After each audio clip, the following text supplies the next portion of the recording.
పశ్చిమ బెంగాల్ రాజకీయాల్లో శనివారం రాత్రి ఒక పెను సంచలనం చోటు చేసుకుంది.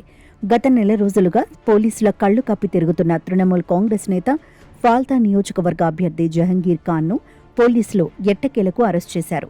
పశ్చిమ బెంగాల్ ప్రత్యేక టాస్క్ ఫోర్స్ అధికారులు ఆయనను భారత్ నేపాల్ సరిహద్దుల్లో వ్యూహాత్మకంగా అదుపులోకి తీసుకున్నారు. కోల్కతా హైకోర్టు ఆయనకు ముందస్తు మధ్యంతర రక్షణను పొడిగించేందుకు నిరాకరించిన కొద్దిసేపటికే ఎస్టీఎఫ్ ఈ ఆపరేషన్ చేపట్టింది. నిజానికి బెంగాల్లో 15 ఏళ్ల టీఎంసీ పాలన ముగిసి మే 4న అసెంబ్లీ ఎన్నికల ఫలితాలు వచ్చిన తర్వాతే జహంగీర్పై క్రిమినల్ కేసులు నమోదయ్యాయి. వీటిలో ప్రధానంగా ఓటర్లను భయభ్రాంతులకు గురిచేయటం, భూ ఆక్రమణలు, మహిళలను వేధించడం వంటి తీవ్రమైన ఆరోపణలున్నాయి. దాంతో అప్పటి నుంచే ఆయన అరెస్టు కోసం పోలీసులు గాలిస్తున్నారు. అసలు ఈ జహంగీర్ ఖాన్ ఎవరు? ఆయనకు పోలీసులతో ఎక్కడ వివాదం మొదలైంది? జహంగీర్ ఖాన్ ఒకప్పుడు టీఎంసీ అగ్రనేత అభిషేక్ బెనర్జీకి అత్యంత ఆప్తుడు. అందుకే ఫాల్తా పరిసర ప్రాంతాల్లో ఆయనకు తిరుగులేని పట్టు ఉండేది. అయితే ఈ అసెంబ్లీ ఎన్నికల సమయంలో అక్కడ సమీకరణాలు పూర్తిగా మారిపోయాయి. ఎన్నికలను పర్యవేక్షించడానికి ఉత్తరప్రదేశ్ క్యాడర్కు చెందిన ఐపీఎస్ అధికారి అజయ్ పాల్ శర్మ ప్రత్యేక అబ్జర్వర్గా వచ్చారు. అజయ్ పాల్ శర్మకు పోలీస్ శాఖలో సింగం అనే పెద్ద ఇమేజ్ ఉంది. ఆయన రంగంలోకి దిగి నేరుగా జహంగీర్ అడ్డాకే వెళ్లి గట్టి హెచ్చరికలు జారీ చేశారు. దీనికి జహంగీర్ ఖాన్ కూడా టాలీవుడ్ హిట్ సినిమా క్యారెక్టర్ను గుర్తు చేస్తూ "నువ్వు సింగం అయితే నేను పుష్ప" అంటూ సవాల్ విసిరారు. తగ్గేదే లేదంటూ ఓపెన్గా పోలీసులకే ఎదురు తిరిగారు.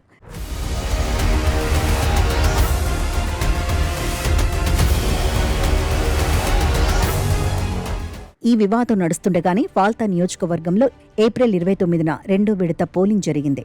ఆ సమయంలో ఈవీఎంలలో బీజేపీ ఓటింగ్ బటన్పై టేప్ అంటించారనే తీవ్రమైన ఆరోపణలొచ్చాయి. ఇక్కడ భారీగా అక్రమాలు జరిగాయని ఫిర్యాదులు రావడంతో ఎన్నికల సంఘం మే 21న ఫాల్తాలో పునః పోలింగ్కు ఆదేశించింది. అయితే ఈ రీపోలింగ్ జరగడానికి ముందే రాష్ట్రంలో బీజేపీ ప్రభుత్వం ఏర్పాటు ఖాయమైంది. దీంతో జహంగీర్ ఖాన్ ఊహించని ట్విస్ట్ ఇచ్చారు. కొత్త ముఖ్యమంత్రి సువేందు అధికారి ఫాల్తా అభివృద్ధి కోసం ప్రత్యేక ప్యాకేజీ ఇస్తానని హామీ ఇచ్చారని చెప్తూ మే 19ని ఆయన అకస్మాత్తుగా పోటీ నుండి తప్పుకుంటున్నట్లు ప్రకటించారు.